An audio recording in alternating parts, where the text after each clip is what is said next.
उसके बाद क्या हुआ? उनको लगा कि ये सब मर चुके हैं, तो उनका एक जो पाकिस्तानी जो कमांडर था उसने अपने जवानों को आदेश दिया कि इनको रीचेक करो, इनमें से कोई जिंदा तो नहीं है। तो उनके पाकिस्तान के 2 सैनिक आए, आकर के हमारे जवानों के शरीर के अंदर गोलियां दागने लगे। तो मैं बेहोश था, लेकिन इतना बेहोश नहीं था कि उनको सुन ना सकूं या देख ना सकूं। तो जो मेरे सामने वाले साथी को जो सीने में आकर 4-4, 5-5 जो राउंड के ब्रस्ट मारे, डेड बॉडी ऐसे उछलती थी ऊपर की तरफ, सामने वाले को मारा, बगल वाले को मारा, मैं भी इस तरह से ऐसे पड़ा हुआ था।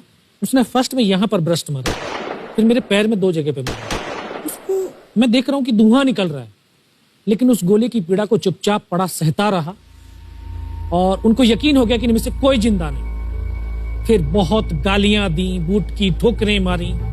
फिर काफी देर के बाद में उनका जो कमांडर था उसने बोला कि इनके वेपन उठा लो, और नीचे जो हिंदुस्तान का पोस्ट है उसके ऊपर दूसरे जो उनके साथी थे उनको सूचना दिया, उसके ऊपर कब्जा हमला कर दो।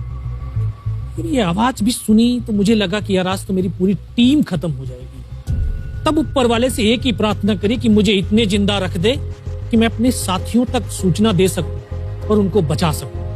और ये सत्य है कि अगर निस्वार्थ भाव और सच्ची श्रद्धा से उस परम पिता परमेश्वर को याद करते हो तो शक्ति जरूर साथ देती है। दोबारा से उसके साथी आए, पाकिस्तान के सैनिक आए और हमारे जवानों के शरीर के अंदर गोलियां दागने लगे। उन्होंने फिर उसी रोटेशन से गोली मारी, फिर भी मेरी बाजू में, पैर में गोली मारी। और तब तक एक विश्वास भी मैंने पैदा कर लिया था कि अगर इसने सर और सीने में गोली नहीं मारी, चाहे मेरा हाथ पैर दोनों ही काट करके ले जाए, मैं उफ तक नहीं करूंगा और मैं जिंदा रहूंगा। मैं उस विश्वास की बदौलत आज आपके सम्मुख भी बैठा हूं। उसने आकर के दोबारा से गोली मारी, पर जब 1 कदम आगे गया तो उसने राइफल मेरी सीने की तरफ तानी। तब मुझे लगा यार अब नहीं बचूंगा। लेकिन कहते हैं कि जाको राखे साइयां मार सके ना कोई। और ये इस देश को हम भारत माँ बोलते हैं।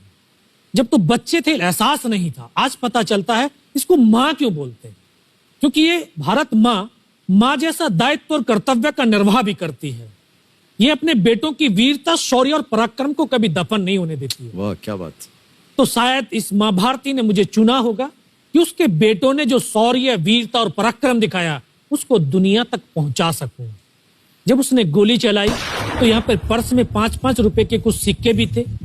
जब गोली जाकर के सिक्कों पे टकराई तो मुझे भी आभास हुआ कि तो मर गया हूं। पाकिस्तान का दूसरा सैनिक आया, उसने आकर के मेरा AK-47 उठाया और वापस मुड़ा तो उसका पैर मेरे पैर से टकराया होगा। तब मुझे लगा कि यार मैं तो जिंदा हूं।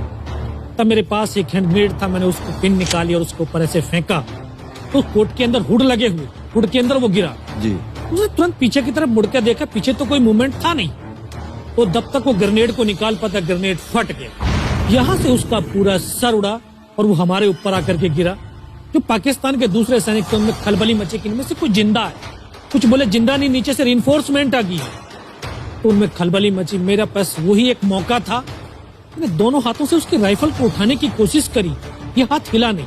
एक हाथ से राइफल उठाई, वहां से ब्रस्ट फायरिंग किया, 4-5 पाकिस्तानी सैनिकों को मौत की नींद सुला दी। फिर बाएं हाथ से पलटा खाया, दूसरे पत्थर से 3-4 जगह से फायरिंग किया। तो जो उनका मोमेंटम था, जो हौसले थे, परस्त हो चुके थे, वो भाग खड़े। 2-3 मीटर गया, जाके देखता हूँ सामने उनके लंगर चल रहे हैं, उनका लिविंग टेंट बना हुआ, उनके जो हैवी वेपन का डिप्लॉयमेंट था वो सब कुछ वहां पे लगा हुआ। उस समय जहन के अंदर एक ही पागलपन था, अपने साथियों को बचाना। फिर मैं वापस धीरे धीरे रेंगता हुआ अपने साथियों तक आया। फिर मुझे लगा कि इनमें से हो सकता है मेरी तरह कोई साथी होगा, जिंदा होगा। उनको देखा, किसी का सर फटा हुआ था, किसी के फेफड़े निकले हुए थे। बहुत देर बैठकर रोया भी, फिर अपने आप को संभाला। चारों तरफ बर्फ ही बर्फ, पहाड़ी पहाड़। यह भी पता नहीं कि हिंदुस्तान किधर है, पाकिस्तान किधर है। 2.5 साल की सर्विस, 19 साल की उम्र, न उम्र का तजुर्बा न सर्विस का अनुभव, जाऊं तो जाऊं कहां। तभी एक ऐसी शक्ति थी जो साथ दे रही थी। जब इसी शक्ति का आवाज हुआ, उसकी आवाज का आभास हुआ कि बेटा इस नाले से नीचे लुढ़क जा, मैं बहुत 500 मीटर लगभग नीचे रोल करता हुआ आया और अपने साथियों जो नहीं चढ़ पा रहे थे दुश्मन की भारी फायरिंग की वजह से, वहां तक पहुंचा। फिर उन्होंने मुझे पकड़ा, वो फर्स्ट एड दिया। फिर वहां से जो हमारे कमांडिंग ऑफिसर कर्नल कुशाचंद ठाकुर, फिर उनको सूचना दिया। तो ये लगभग 1:30-2 बजे का समय था। वहां से फिर कमांडिंग ऑफिसर तक मुझे ले जाया गया, फर्स्ट एड तो हुआ।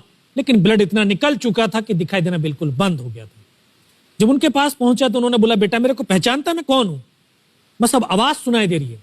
बोला, मैं तेरा commanding officer colonel Kushal Chand Thakur. मैं, जय हिंद साहब। बहुत तेज सर्दी लग रही है। तो उनका जो लिविंग टेंट था उसमें के अंदर लेटाया, 3-4 स्टॉप जलवाए, थोड़ी सी गर्मी महसूस हुई। मैं, साहब थोड़ा सा पानी पिला दो। बोला, ठीक है पानी पिलाते हैं। तभी डॉक्टर साहब आए गए, उन्होंने ग्लूकोज की बोतल पिलाई, थोड़ी सी एनर्जी महसूस हुई। उन्होंने बोला, बेटा कुछ बता सकता हूं? मैं कहा, सब बता सकते हैं। तो उनको बताया कि सर ऊपर ये घटनाक्रम हुआ है और ये वहां की इंफॉर्मेशन है। तो लास्ट में उन्होंने बोला, तो बेटा जवान की रिक्वायरमेंट क्या है? मैं कहा, साहब जवान की रिक्वायरमेंट एम्युनिशन और फील्ड पट्टी की है। बोला, खाने के लिए नहीं चाहिए? सर भूख नहीं लगती। बस इतना कहते कहते तभी डॉक्टर ने कौन सा इंजेक्शन लगाया, फिर मुझे पता नहीं कहां पर। फिर होश आया 3 दिन बाद, देखा ऊपर पंखा चल रहा है। पता चला कि 92 बेस हॉस्पिटल श्रीनगर, और वहीं से मुझे बेस हॉस्पिटल दिल्ली रेफर कर दिया और 16 महीने तक उस हॉस्पिटल में मैं रहा। 16 महीने तक आपका इलाज चलता रहा? जी। और वहीं पर हॉस्पिटल में ही मुझे पता चला कि 15 अगस्त 1999 को जब ये परमवीर चक्र का जो अनाउंसमेंट हुआ, तो वो वहां पर ही मुझे पता चला। या सर।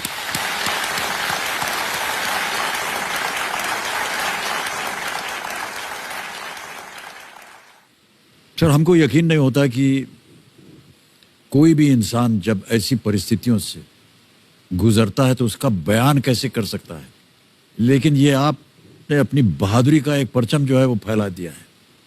15-15 गोलियां आपने खाई हुई अपने शरीर में, और सोच रहे हैं आप केवल देश के बारे में, सर देशभक्ति के बारे में। सैनिक के लिए सैनिक इंपॉर्टेंट नहीं है, उसका राष्ट्र इंपॉर्टेंट है।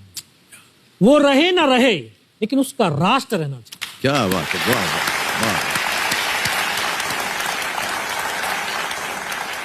न केवल आपने इतना बड़ा योगदान दिया, बल्कि आपके जैसे कह रहे थे कि आपके बहुत से अच्छे मित्र जो थे, जो आपके साथ टीम में थे, वो भी शहीद हो गए।